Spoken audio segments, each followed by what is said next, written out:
when my 6-year-old daughter went missing at a crowded beach.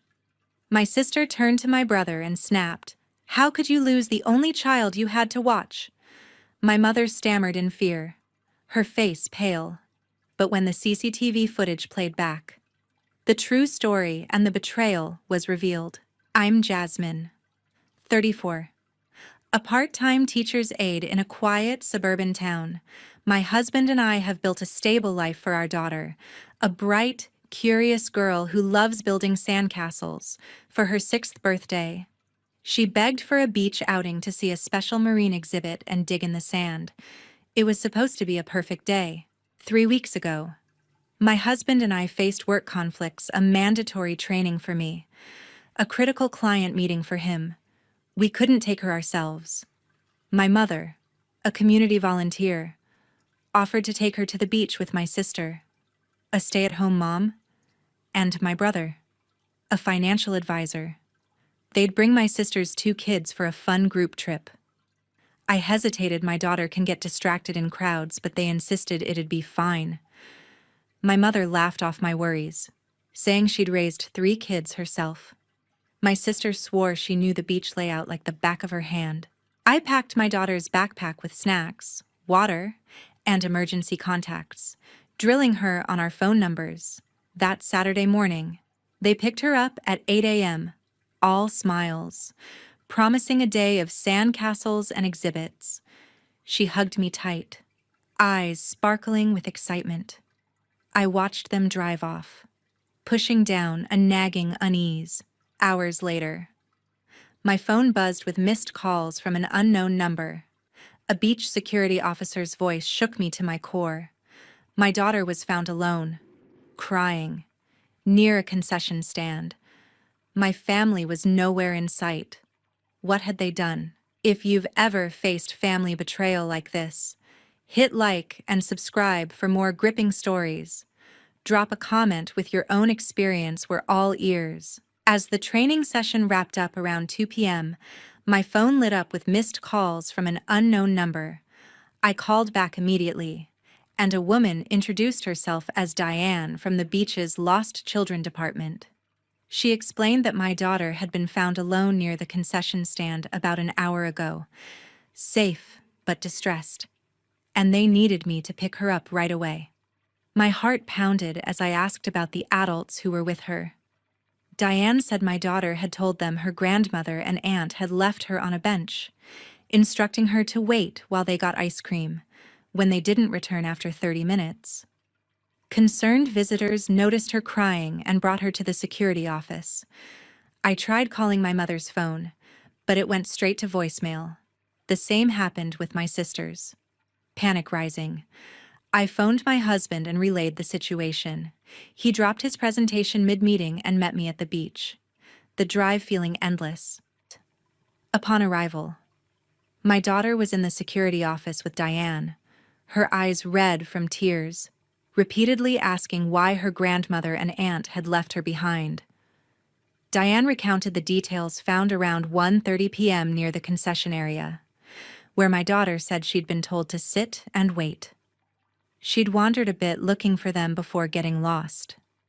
The office had broadcast several announcements over the beach's PA system, calling for my mother and sister to report to the lost children area.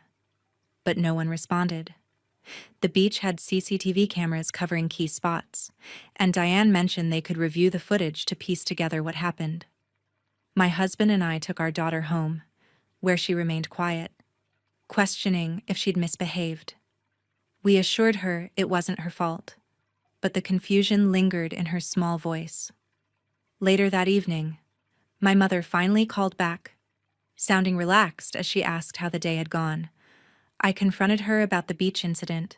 She dismissed it as a mix-up, insisting they'd searched everywhere for my daughter and checked with security, who supposedly said she'd been picked up by her parents.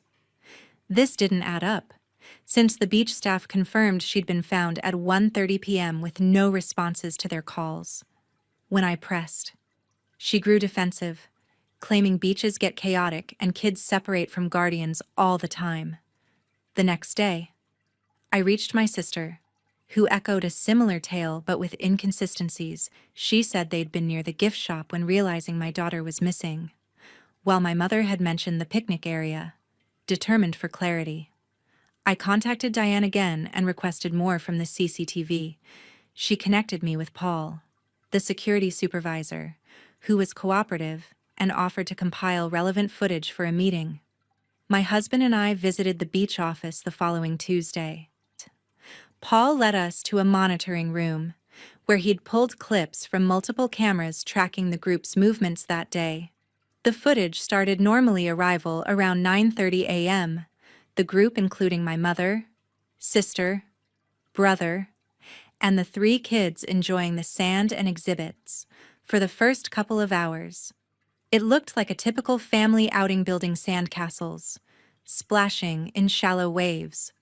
Around 12:30 p.m., they stopped at a picnic spot for lunch. After eating, the cameras showed them heading toward the concession stand. At 12:55 p.m., my brother was visible talking to my daughter, pointing to a bench. She sat down obediently as my mother, sister, and brother walked away with my sister's kids. The angle captured my brother giving clear instructions for her to stay put. What unfolded next was chilling. Instead of looping back, the footage tracked them to a nearby beach gift shop, where they browsed for about 15 minutes, my daughter still visible on the bench in a separate feed, waiting patiently. Then, at 1:15 p.m., all 4 adults and my sister's 2 children exited through the main parking gate. My daughter was not with them. The timestamps made any claim of searching impossible. They'd left 15 minutes before she was even discovered. Paul provided a formal incident report, noting the exact discovery time, the unanswered PA announcements, and the absence of any guardians responding. This document would be crucial evidence. Confronting my family with these facts felt like dissecting a calculated plan. My mother accused me of overreacting, while my sister shifted blame to my brother, her voice sharp in denial. But the footage didn't lie.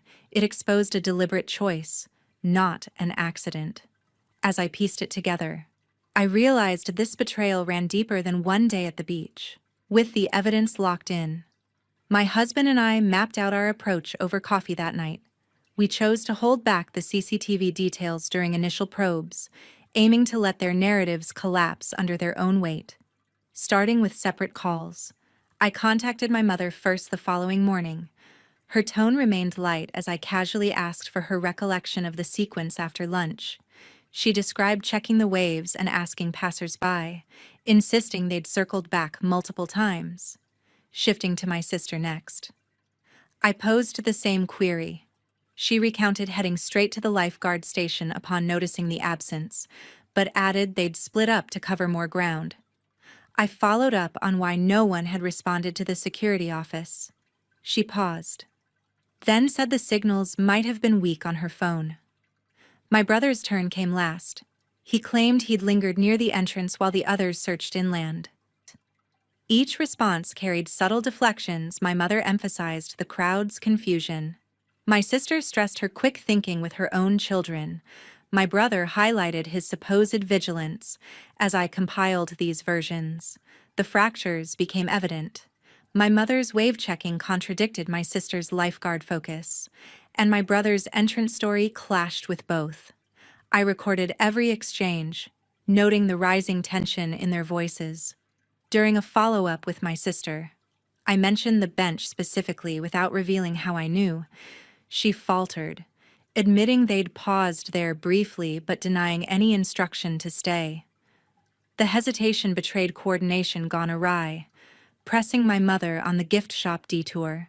She dismissed it as a quick stop for sunscreen, but couldn't align the timing with their alleged search. My brother, when questioned about gesturing to the bench, grew curt, saying it was just a rest point. Their collective unease mounted. With cross-accusations bubbling under the surface, my sister hinted at my brother's distraction with his phone, while he implied the women had rushed ahead. Arranging a joint video call that afternoon amplified the pressure. I recited their individual timelines back to them, pointing out the mismatches without emotion. Silence fell, broken by my sister's sharp retort at my brother. "How could you suggest we leave her sitting there?" He fired back, accusing her of pushing to exit early.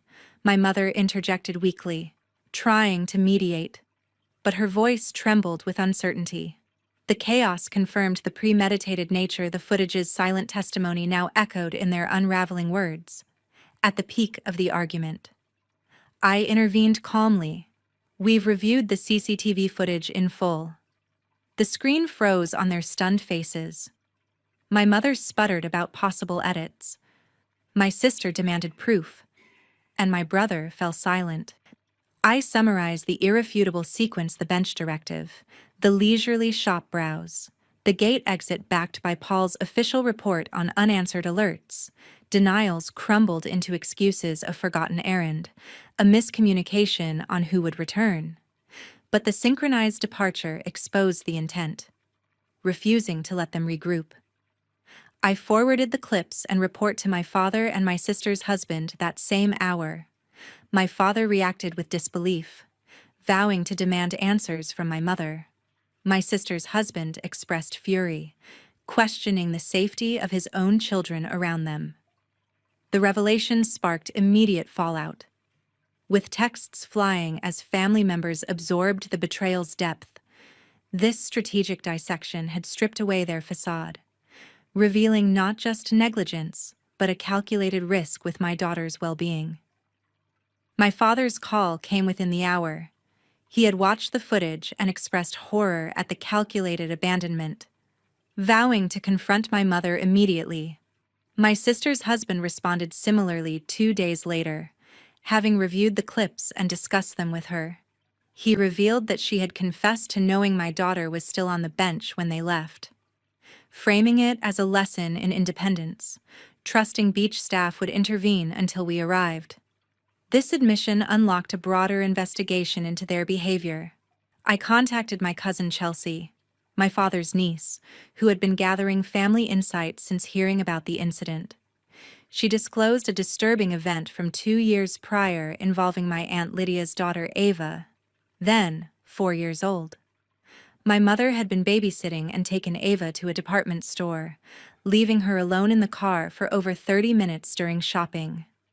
Lydia only learned of it weeks later when Ava mentioned it casually.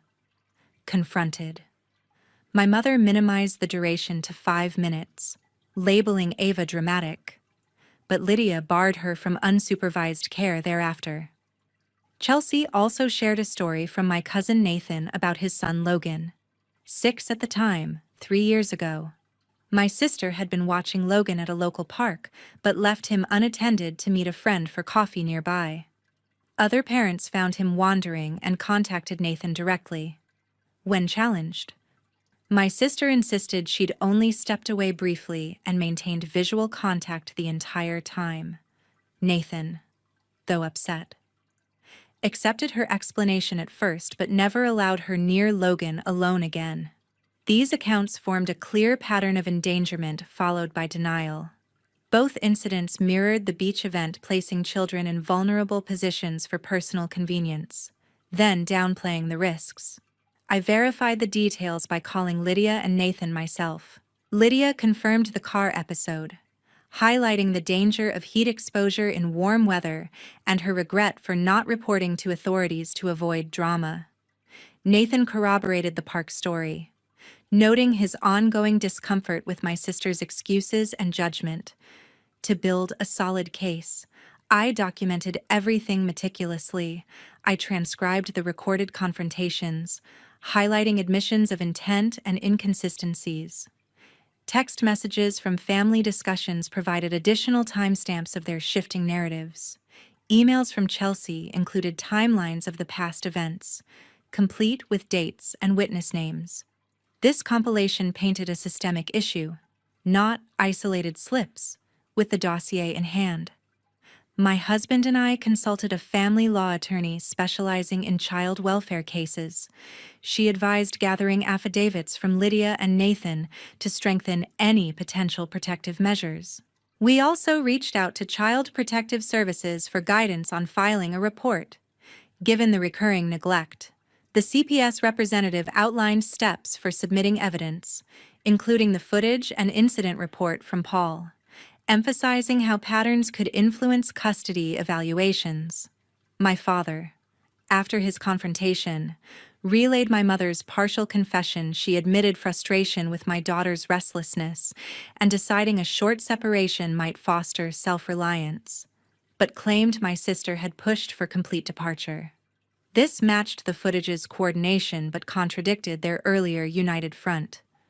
My sister's husband, armed with the pattern details, accelerated his divorce proceedings, citing concerns for his children's safety if exposed to such recklessness.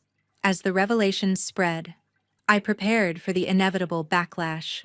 Family members received curated packets of evidence, prompting some to distance themselves from my mother and sister.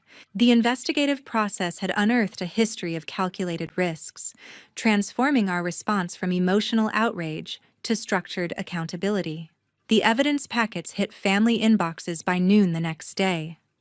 I sent encrypted emails with the CCTV clips, Paul's incident report, and affidavits from Lydia and Nathan detailing the prior neglect cases. The fallout was swift. My father pulled back from community events he shared with my mother, citing her eroded trust.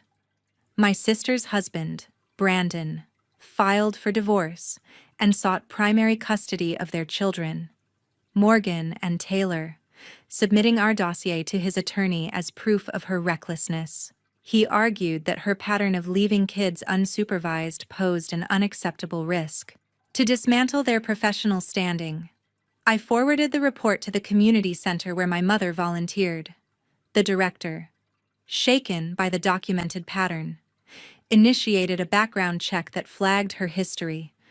Within days, her role was terminated, citing strict child safety protocols. This hit her hard. Her community status had been her pride. My sister faced similar scrutiny, her side gig as a neighborhood event planner unraveled as clients caught wind of her involvement through whispered gossip. On social media, my sister launched a counteroffensive. She posted vague claims on local forums, painting me as spiteful and exaggerating the beach incident as a harmless mix-up. I responded methodically, sharing redacted snippets of the footage, careful to comply with privacy laws along with a timeline of her past neglect. The community backlash was immediate. Neighbors unfollowed her, and local parent groups banned her from their pages. Comments piled up, condemning her judgment and questioning her fitness as a mother. The tide turned decisively against her. My Aunt Taylor, from my husband's side, stepped forward with a critical statement. 3 years ago, she'd witnessed my sister leave Logan unattended at a playground while distracted by a phone call. Her affidavit, detailing the incident and my sister's dismissive response when confronted, bolstered Brandon's custody case. It also cemented the narrative of habitual negligence, swaying even skeptical family members. I made it clear there would be no negotiations. When my mother texted, pleading for a meeting to explain, I blocked her number. My sister's emails, filled with accusations of betrayal, met the same fate. My husband and I agreed anyone who endangered our daughter was out of our lives. No exceptions. This stance polarized the family. My cousin Chelsea and Aunt Lydia rallied behind us, appalled by the pattern, while a few distant relatives accused me of tearing the family apart. They urged forgiveness, claiming blood ties should outweigh mistakes. But I held firm. My daughter's safety trumped sentiment. The collateral damage spread. My father began staying with Chelsea, unable to face my mother's refusal to acknowledge her actions. Brandon's parents cut contact with my sister, prioritizing their grandchildren's well-being. The family fractured into camps, those who saw the evidence and those clinging to denial. My daughter, sensing the absence, asked why her grandmother and aunt weren't visiting. We explained they were dealing with personal matters, keeping our tone neutral to shield her from the conflict. Her questions stung, but we doubled down on creating stability. planning outings with trusted relatives like Taylor and Chelsea. The legal front gained momentum. Brandon's attorney used the affidavits and footage to argue for supervised visitation only, citing repeated endangerment. The CPS report, now filed with our evidence, triggered an investigation into my sister's parenting. My mother's community center ban rippled to other local organizations as word of her dismissal spread. Their reputations, once polished, now lay in tatters, eroded by their own choices. This wasn't blind vengeance, it was a calculated dismantling of trust they'd abused. Every step, from sharing evidence to severing contact, aimed to protect my daughter and expose their recklessness. The community's rejection and family's division were consequences they'd earned, not punishments I imposed. As the dust settled, I realized the true cost of their actions wasn't just our fractured bonds, it was the undeniable proof that some people prioritize convenience over care. 6 weeks after the fallout, the consequences began to cascade. Brandon's custody hearing concluded with a judge granting him primary custody of Morgan and Zachary. The court cited my sister's documented pattern of neglect, supported by the beach footage, affidavits from Lydia and Nathan, and Taylor's statement about the playground incident. Savannah was restricted to supervised visitation, with a court-appointed monitor required at all sessions. Reports surfaced that she attempted to sway her children during visits, blaming their father for the separation. But the monitor intervened, documenting her behavior for future hearings. My father finalized his decision to divorce my mother. He moved into a modest apartment. Unable to reconcile with her refusal to accept responsibility, in a tense phone call, he shared that she had dismissed the beach incident as an overblown misunderstanding, insisting she'd never knowingly endangered anyone. Her denial extended to rejecting therapy, claiming she needed no help. This stubbornness cost her further local charities. Once her pride, barred her from events after the community center's ban spread through shared networks. The social shunning intensified. Neighbors who once greeted my mother and sister warmly now avoided eye contact at local stores. My sister's former friends, after reviewing the evidence I'd shared, severed ties, citing distrust in her judgment. Community forums buzzed with discussions, labeling them unfit for roles involving children. A local parenting group, previously a staple of my sister's social circle, formally excluded her, citing safety concerns. My mother's invitations to neighborhood gatherings dried up, leaving her isolated in a town that once celebrated her. Their attempts at damage control floundered. My sister posted another round of defensive messages online, alleging I'd manipulated the narrative to ruin her. She claimed the footage was miscontextualized, but her posts gained no traction. Community trust had eroded. My mother called distant relatives, spinning tales of my vindictiveness, but Chelsea forwarded me screenshots of these exchanges, revealing their desperation. I declined their calls, reinforcing the no-contact boundary. One evening, my sister emailed a half-hearted apology, admitting only to a lapse in oversight, but deflecting blame to my brother's inattention. I left it unanswered, seeing no sincerity in her words. My daughter's questions about her grandmother and aunt grew less frequent, but each one pierced my heart. We told her they were caught up in personal issues, focusing instead on filling her days with stability. Weekend trips with Tyler's parents and Chelsea's family brought back her laughter, building a new support network. My husband and I leaned on these trusted allies, ensuring she felt secure despite the family rift. The legal victories solidified our stance. The CPS investigation into my sister's parenting expanded, prompted by the pattern evidence, with potential for further restrictions if violations occurred during supervised visits.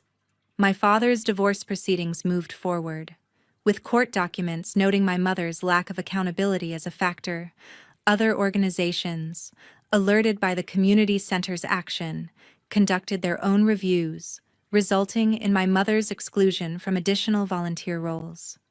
Her once central role in local charity drives became a memory, replaced by whispers of her negligence. This cascade wasn't just punishment, it was the natural outcome of their choices. Their refusal to own their actions fueled their isolation, as the community and family turned away. My sister's attempts to rebuild her image failed under the weight of undeniable evidence, while my mother's denial locked her into a shrinking world. As I watched the effects unfold, I saw the true scope of their recklessness, not just a single day at the beach, but a legacy of disregard that had finally caught up with them. 4 months after the cascade began, the court delivered its verdict. Brandon gained primary custody of Morgan and Zachary, with the judge citing the irrefutable pattern of neglect as grounds for limiting my sister's access to supervised visits only. The ruling included a permanent record of the beach incident, making any future appeals difficult without new proof of reform. Professional repercussions followed. My mother's bids to volunteer at other organizations were rejected after background checks revealed her history, effectively blacklisting her from community roles. My sister's planning ventures evaporated, with clients canceling contracts amid concerns over her reliability. Socially, they turned into pariahs. Neighborhood gatherings omitted them, as hosts referenced the shared evidence in discreet rejections. Old friends unfriended them on platforms, leaving my mother to isolated errands and my sister to a reduced digital footprint plagued by negative feedback. Their former networks dissolved, a consequence of their persistent refusal to address their flaws. My mother sent a last-ditch email, outlining regrets and vowing improvement, but I erased it without response, recognizing it as empty rhetoric. My sister's texts, filled with anger and calls for family solidarity, received identical treatment. Their bids for forgiveness lacked substance, omitting specific actions like counseling or restitution. I rejected every approach, placing my daughter's stability above any coerced harmony. Autumn blossomed in her new routine. Her inquisitiveness grew in a protected setting, bolstered by my husband's relatives and Chelsea's regular involvement in activities. Group excursions and social events restored her self-assurance, liberated from previous uncertainties, enabling her to build fresh connections securely. We marked her birthday with an intimate house party, including only individuals who proved consistent dependability, such as Taylor and Lydia. Fostering happy recollections devoid of tension, the core lesson echoed strongly. Safeguarding kids supersedes maintaining familial ties when well-being is at stake. Their decisions had revoked any right to participation in our world, a limit I upheld unapologetically. To expand on the court's decision, the judge emphasized the footage's timestamps as undeniable proof of intent, noting how the pattern from Ava and Logan's cases strengthened the case against leniency. This set a precedent for future family disputes, with the records accessible for any child-related proceedings. My sister's appeals attorney advised against challenging the verdict, citing the overwhelming evidence stack. Professional fallout extended beyond the initial ban. My mother received formal letters from associations, stating her profile no longer aligned with their standards, forcing her to withdraw from long-standing committees. In social spheres, the exclusion became more pronounced. Book clubs and local meetings that once welcomed my mother now had policies against individuals with documented safety issues.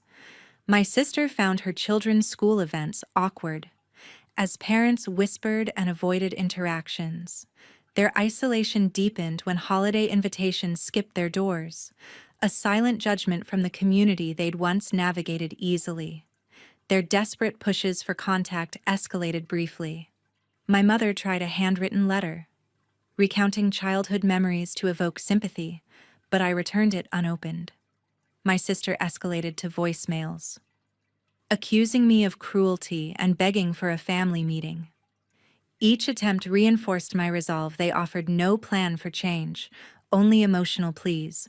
My brother, caught in the middle, Attempted mediation via a neutral email, but I declined. Explaining his role in the incident disqualified him. Autumn's growth provided contrast to their decline. She excelled in school projects, her creativity sparked by safe explorations with trusted adults. Chelsea's family hosted sleepovers, where she learned new skills like baking, building resilience through positive experiences. Taylor organized art sessions, helping her express emotions healthily. These networks replaced the lost ones, ensuring her world remained full and nurturing. The overarching principle stood firm. Child protection outweighs blood connections when danger looms. Their choices had permanently barred them from our circle. A decision I maintained without second thoughts.